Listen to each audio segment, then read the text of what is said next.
প্রিয় বন্ধুরা, প্রিয় দেশবাসী, আসসালামু আলাইকুম। আজকের এই ভিডিও আপনারা সবাই দেখুন ওই ভাইয়ে কি বলতেছে বাংলাদেশের বিষয় আর ইন্ডিয়ার বিষয়। গুরুত্বপূর্ণ। সালাউদ্দিন কাদের স্বরাষ্ট্রমন্ত্রী, উনি নাকি ভারতের এজেন্ট।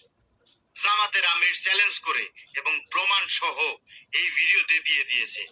আমরা আশ্চর্য হয়ে যাই, সালাউদ্দিন কাদের নাকি গুম ছিল, তলে তলে সে ইন্ডিয়ার এজেন্ট হয়ে কাজ করছে। সম্পূর্ণ ভিডিও দেখে দেখুন। ভারতীয় এজেন্ট, অভিযোগ জামাতের আমিরের এবং দিলেন চাঞ্চল্যকর প্রমাণ। বাংলাদেশের প্রধানমন্ত্রী কে? তারেক রহমান। কিন্তু দেশ চালাচ্ছে কে? স্বরাষ্ট্রমন্ত্রী সালাউদ্দিন আহমদ। গণভোট বাতিল, সালাউদ্দিন ঘোষণা করলেন। জুলাই সনদ প্রতারণার দলিল, সালাউদ্দিন বললেন। সংসদে প্রধান বক্তব্য, সালাউদ্দিন দিলেন। এটা কি স্বাভাবিক? একজন স্বরাষ্ট্রমন্ত্রী প্রধানমন্ত্রীর চেয়ে বেশি ক্ষমতাশালী? একজন মন্ত্রী প্রধানমন্ত্রীর কথার বিরুদ্ধে গিয়ে নিজের সিদ্ধান্ত চাপিয়ে দিচ্ছেন এবং প্রধানমন্ত্রী চুপ। এটা কেমন সরকার? এটা কেমন ক্ষমতার কাঠামো? এবং সবচেয়ে বড় প্রশ্ন, সালাউদ্দিন আহমদ আসলে কার হয়ে কাজ করছেন? এই প্রশ্নের উত্তর খুঁজতে গিয়ে যা বেরিয়ে এসেছে সেটা চমকে দেওয়ার মতো। জামায়াতের আমির শফিকুর রহমান আজ সরাসরি বলেন, সালাউদ্দিন আহমদ বাংলাদেশের স্বার্থে কাজ করছেন না, তিনি কাজ করছেন ভারতের স্বার্থে। তিনি একজন এজেন্ট এবং তার কাজ হলো বাংলাদেশে অস্থিরতা তৈরি করা, দেশকে দুর্বল করা এবং ভারতের নিয়ন্ত্রণে নিয়ে আসা। শুনতে অবিশ্বাস্য লাগছে, তাহলে প্রমাণ দেখুন একটা একটা করে। প্রথম প্রমাণ, প্রধানমন্ত্রীর বিরুদ্ধে যাওয়া। 30 জানুয়ারি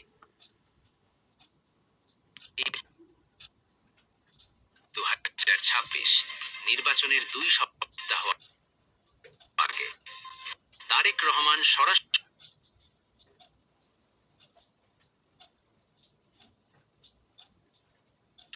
আহ্বান জানালেন, গণভোটে যান, হ্যাঁ দিন, জুলাই সনদ বাস্তবায়ন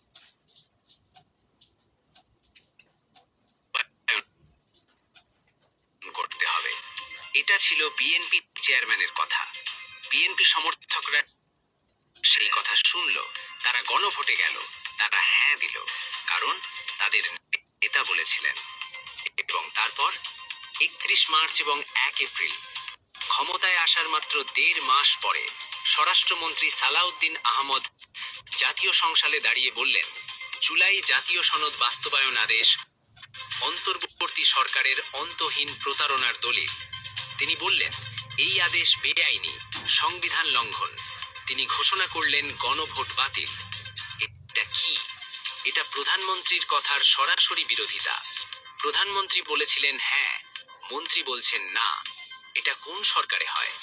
গণতান্ত্রিক সরকারে একজন মন্ত্রী প্রধানমন্ত্রীর বিরুদ্ধে গিয়ে নিজের সিদ্ধান্ত চাপিয়ে দিতে পারেন না? পারেন না। তাহলে সালাউদ্দিন আহমদ পারছেন কেন? কারণ তার পেছনে কেউ আছে এবং সেই কেউ প্রধানমন্ত্রীর চেয়ে শক্তিশালী। তো সালাউদ্দিন আহমদ কি করলেন? তিনি জামায়াতের সবচেয়ে বড় দাবি জুলাই সনদ বাস্তবায়ন, সেটাকে প্রতারণার দলিল বললেন। তিনি 70% জনগণের রায়কে বেআইনি ঘোষণা করলেন। তিনি জামায়াতকে সরাসরি অপমান করলেন। কেন? কেন তিনি তাদের খেপিয়ে দেবেন? উত্তর সহজ, কারণ তিনি চান জামায়াত আন্দোলনে নামুক। তিনি চান দেশে অস্থিরতা তৈরি হোক। তিনি চান বিএনপি সরকার দুর্বল হয়ে পড়ুক। এবং এটা কার স্বার্থে? বাংলাদেশের না, ভারতের। তৃতীয় প্রমাণ, তারেক রহমানের নীরবতা। এটা সবচেয়ে রহস্যজনক। তারেক রহমান বাংলাদেশের প্রধানমন্ত্রী, তিনি বিএনপির চেয়ারম্যান।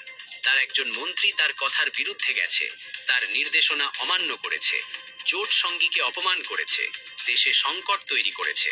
এবং তারেক রহমান, তিনি চুপ, একটা কথাও বলছেন না, একটা পদক্ষেপও নিচ্ছেন না, সালাউদ্দিন আহমদকে থামাচ্ছেন না। কেন? 3টে সম্ভাবনা।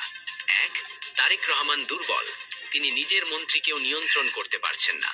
2, সালাউদ্দিন আহমদ এতটাই শক্তিশালী যে প্রধানমন্ত্রীও তাকে থামাতে পারছেন না। 3, তারেক রহমান নিজেই নিয়ন্ত্রণে নেই, কেউ তাকে নিয়ন্ত্রণ করছে, কেউ তাকে চুপ থাকতে বলা হয়েছে। এবং 3টে সম্ভাবনার মধ্যে কোনটা সত্য? সম্ভবত তৃতীয়টা। কারণ তারেক রহমান একজন অভিজ্ঞ রাজনীতিবিদ। তিনি বছরের পর বছর রাজনীতি করেছেন। তিনি জানেন কিভাবে সরকার চালাতে হয়, তিনি জানেন কিভাবে মন্ত্রীদের নিয়ন্ত্রণে রাখতে হয়। তাহলে এখন কেন তিনি চুপ? কারণ তাকে চুপ থাকতে বলা হয়েছে। কে? যে শক্তি সালাউদ্দিন আহমদকে সমর্থন করছে, এবং সেই শক্তি হলো ভারত। চতুর্থ প্রমাণ, ভারতের স্বার্থ। ভারত কি চায় বাংলা